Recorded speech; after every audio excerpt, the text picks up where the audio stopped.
Hola a todos, mi nombre es Pablo Bereciartúa, soy presidente del Centro Argentino de Ingenieros y actualmente ministro de Infraestructura de la Ciudad de Buenos Aires. La presentación que voy a hacer, esta charla, tiene que ver con repensar las ciudades, pero sobre todo intentar encontrar un modelo de cómo desarrollar las ciudades en los próximos años.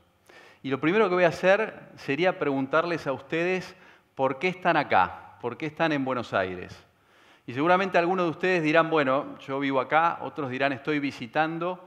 Y la pregunta nos va a llevar a la siguiente conclusión. Están acá porque la ciudad de Buenos Aires es interesante, porque la ciudad de Buenos Aires es una ciudad que permite hacer cosas, que permite crear valor, que permite innovar. Y eso no es una casualidad. Vamos a ver ahora que las ciudades son naturalmente la plataforma de innovación en la economía del conocimiento. Entonces avanzamos pasando y vamos a cubrir ciudades, pero vamos a tomar un modelo, que es el modelo de la Ciudad de Buenos Aires, y luego viene la reflexión hacia el futuro.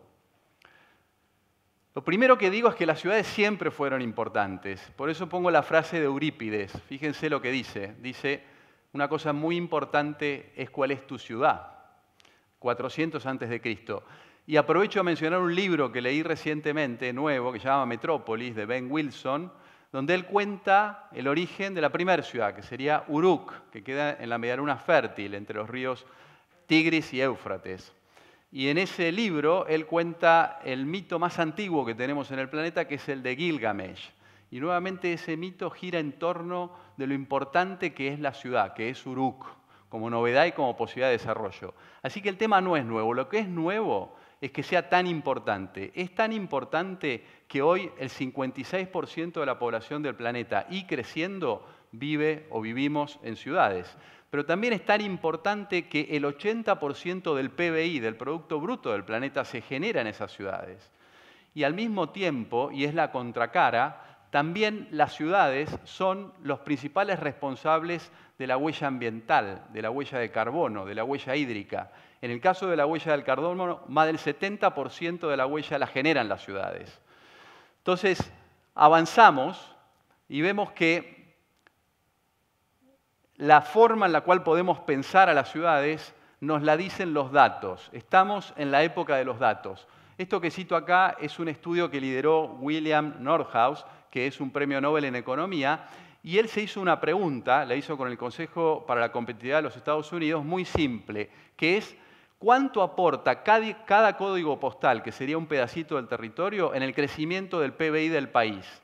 Y fíjense lo que encontró. Encontró que hay un conjunto de picos, hay un conjunto de montañas, que son las que aportan crecimiento a la economía, y luego hay valles extendidos. Si generalizamos esto, podemos llegar a la conclusión de que esas montañas son la razón de la riqueza de las economías. Podríamos decir, un país es rico o es desarrollado en función de cuántas montañas de esas, de cuántos picos es capaz de tener en su economía.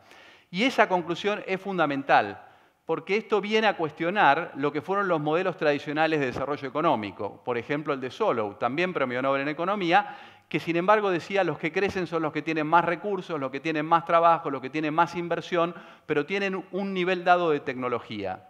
Eso ha sido reemplazado más recientemente por los modelos de crecimiento económico endógeno, por figuras como Paul Romer, también premio Nobel en Economía, y lo que él dice es, bueno, eso cambió sustancialmente, y si queremos entender cómo crecen los países ahora, crecen en función de su capital humano, porque justamente son capaces de cambiarse a sí mismo el nivel tecnológico, son capaces de aprender con la misma población, con los mismos recursos, crear más valor. Eso es la teoría de crecimiento económico endógeno.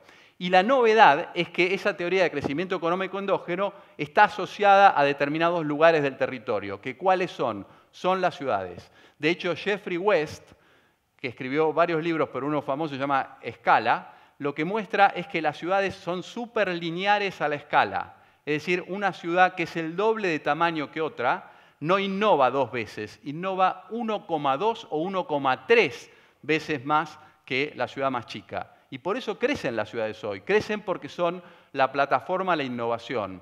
Hubo un debate hace 10 o 15 años alrededor de la idea de que el mundo es plano, la idea que hizo popular Thomas Friedman. Y ese debate no fue real. Existe otro autor que se llama Richard Florida que le responde con los datos, y los datos muestran que el mundo es puntiagudo.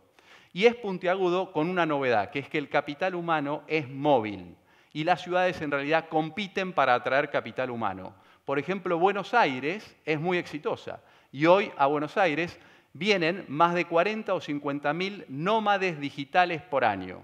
Y la pregunta es ¿por qué vienen?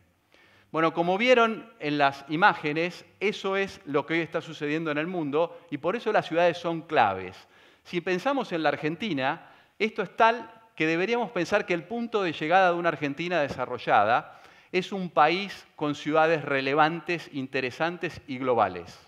Ese debería ser el destino. La Argentina es un país que hoy tiene una oportunidad a través de sus recursos naturales, de la energía, de la minería, del agro, de transformarse en ese país donde exista la economía del conocimiento. Y lo puede hacer muy rápido, lo puede hacer en una generación. Tiene los recursos naturales para financiar ese cambio, pero también tiene las ciudades. El 90% o más de los argentinos viven en ciudades. Lo que tal vez tiene que tener es un modelo de ciudad que sea exitoso. Si avanzamos, lo que vamos a ver es que ese modelo se puede resumir en 3 pasos. En entender el contexto, en que en las ciudades exista gobiernos en particular inteligentes, ágiles y con gran capital humano, que entiendan el contexto, en planificar, porque lo fundamental, como vamos a ver, para movilizar la ingeniería, la innovación y la infraestructura, es lograr planificar el mediano y el largo plazo. Y el tercer es lograr hacerlo en la práctica, que suceda la inversión. No solo la inversión privada, no solo la pública, sino ambas. En la Argentina hoy estamos debatiendo cuál de las dos, y la realidad es que las dos son muy significativas. El caso que vamos a tomar como caso es un caso muy relevante porque muchos de nosotros lo conocemos muy bien, y es el caso de la Ciudad de Buenos Aires. La Ciudad de Buenos Aires viene de un periodo largo de resolver problemas estructurales que la han vuelto mucho más competitiva, mucho más atractiva. Si comparamos la ciudad en los últimos 16 años, vamos a ver que en esa lista hay muchos temas que han cambiado sustancialmente, que han sido sujetos de inversión y que han mejorado. Y hay otros que empiezan a ser muy relevantes ahora, como las comunicaciones y la energía, la transición energética, por ejemplo, o ingresar en la economía del conocimiento asociada a la inteligencia artificial. Eso es así porque fue posible la continuidad. Y también es así porque se priorizaron decisiones vinculadas con la ingeniería y con la infraestructura, por ejemplo, que hoy no se ven, pero han permitido que en estas últimas tormentas muy significativas la ciudad no se inunde. ¿Por qué? Porque hay infraestructura como esa que se hizo en estos últimos años. Esta es una foto de más o menos 10 años atrás. Esta es una de las grandes obras que se hizo. Hoy en este lugar no hay inundación, incluso con tormentas muy significativas.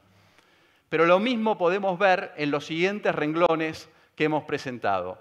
En el caso del transporte, esta es la avenida 9 de Julio, la avenida más ancha del mundo, decimos los porteños, y una avenida emblemática de la Ciudad de Buenos Aires, hoy tiene un metrobús que le permite. También la movilidad activa, en el 2019 la ciudad empieza con las ciclovías, hoy tiene más de 300 kilómetros de ciclovías.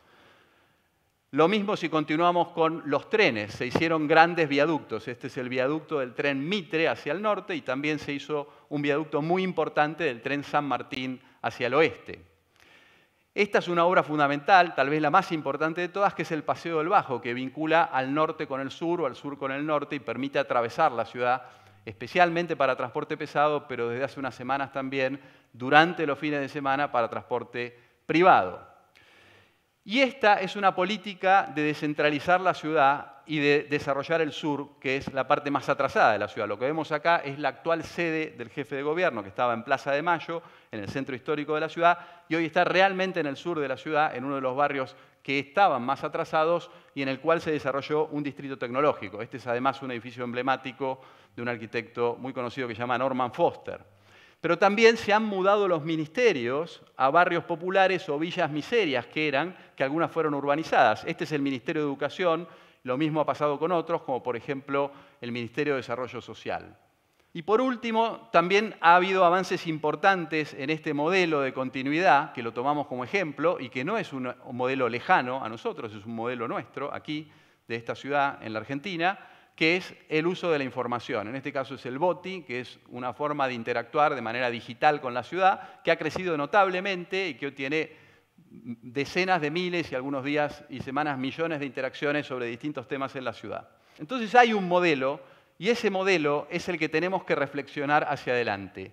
Hoy, cuando pensamos a futuro, lo que tenemos que entender es que estamos en un momento de quiebre. Yo lo decía hoy hace unos minutos con los modelos de crecimiento económico, pero lo que está sucediendo es que la forma en la cual desarrollamos la economía está cambiando. Y está cambiando después de más o menos 100 años de tener la plataforma anterior. Hay 3 áreas que son fundamentales para eso, que son la energía, que hace 100 años era el petróleo y hoy estamos yendo hacia energías renovables de todo tipo. Las comunicaciones, que hace 100 años era el teléfono y hoy estamos yendo y usando de manera intensa distintos modos de comunicación digital que han revolucionado absolutamente todo. Y por supuesto que la tercera de ellas, que es muy importante, es el transporte y la logística. Como dije, el capital humano se mueve más que nunca y tenemos nuevos modos de movernos. Cuando comparamos a Buenos Aires con otras capitales del mundo, lo que vamos a ver es que Buenos Aires hoy tiene un atraso importante en infraestructura. Fíjense, el primer renglón es Buenos Aires, comparado con otras ciudades, ahí tienen los ingresos per cápita, pero si ven el subte, siendo Buenos Aires la tercera ciudad del mundo que desarrolló un subte, el primero en Buenos Aires funcionó en 1913, sin embargo hoy tiene solo 64 kilómetros y fíjense que las demás ciudades significativas que empezaron igual y algunas de ellas mucho después que Buenos Aires, hoy tienen una cobertura muchísimo mayor.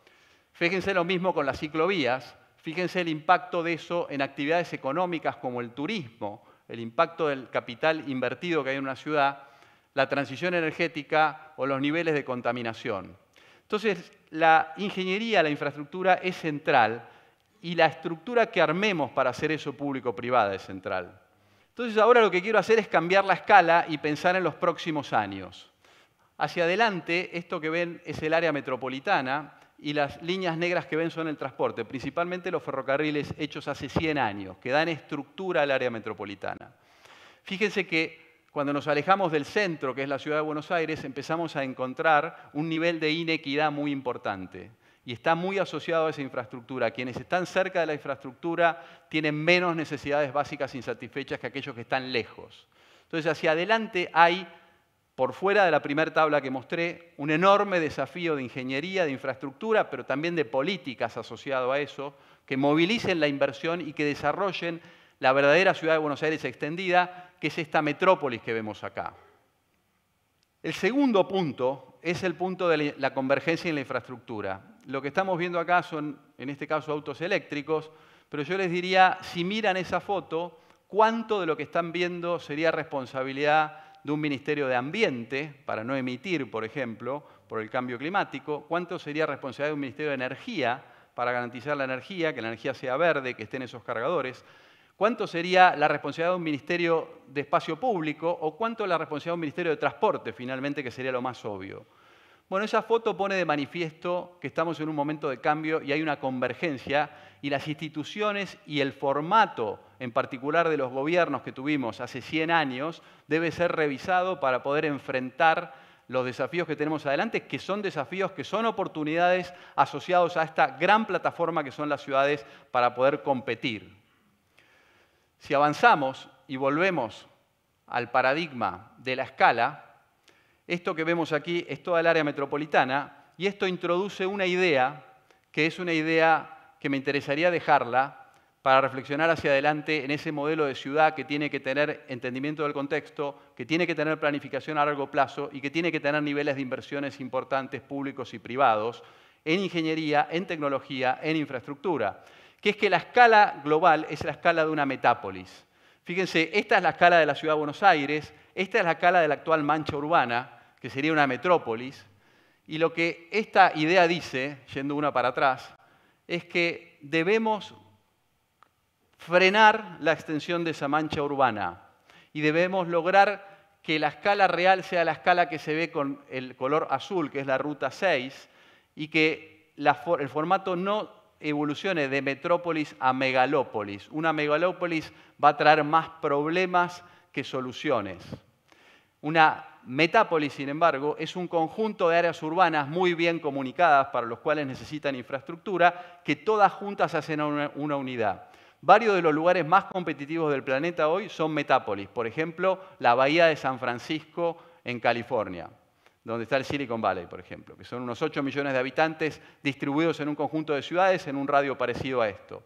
O, por ejemplo, lo mismo sucede si pensamos en New England, que es la otra costa de los Estados Unidos, o si pensamos en los Países Bajos, entre Ámsterdam, Rotterdam y La Haya, veríamos una metápolis. Las metápolis son centrales. Madrid, por ejemplo, es una metápolis. La Comunidad de Madrid en su conjunto es un conjunto de urbanizaciones que funcionan como un solo organismo. Y ese organismo es el organismo competitivo. Entonces, finalmente quiero poner el foco en estos dos aspectos. Repensar los gobiernos, considerar la escala real de un organismo que para Buenos Aires debiera ser una metápolis y entender que hacen falta inversiones de mediano y largo plazo, que muchas de estas cosas solo son posibles si existen gobiernos que tienen experiencia y que mantienen las políticas en el tiempo y que logran hacer transformaciones que son duraderas y que cambian realmente la posibilidad de competir y, por lo tanto, transforman a las ciudades en esas plataformas de innovación. El último mapa conceptual que comparto con ustedes es este. En el eje vertical, hacia arriba es más sistemas de infraestructura, hacia abajo es menos, y hacia la izquierda menos innovación tecnológica, más innovación tecnológica.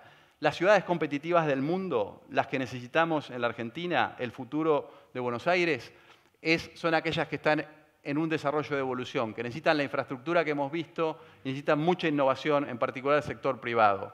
Pero si miramos los desafíos hacia adelante, vamos a ver que incluso en el área metropolitana, el AMBA se ubica aún abajo. Está entre un crecimiento limitado y un colapso por falta de infraestructura y por falta de innovación, por falta de ingeniería dentro de esos planes de mediano y largo plazo. Y el desafío, junto con este modelo que hemos visto y en base a las lecciones aprendidas, es lograr llevar a toda el área metropolitana a esa metápolis. Finalmente, quiero contarles uno de los aspectos que estamos viendo con innovación, que es la incorporación de movilidad eléctrica en Buenos Aires. Arriba, a un costado, ven unos colectivos de tamaño menor, que se llaman Minimove, que van a estar funcionando en el área central de la Ciudad de Buenos Aires, que es una licitación que se publicó la semana pasada. Y luego, del otro lado, ven los tranbuses, que son un formato nuevo de tranvía, ambos eléctricos, ambos sin contaminación acústica, sin contaminación por emisiones, y además ambos mostrando una transición energética en el ámbito urbano. Avanzamos. Esto que van a ver ahora es el diseño en el cual estamos trabajando para el trambús de la Ciudad de Buenos Aires.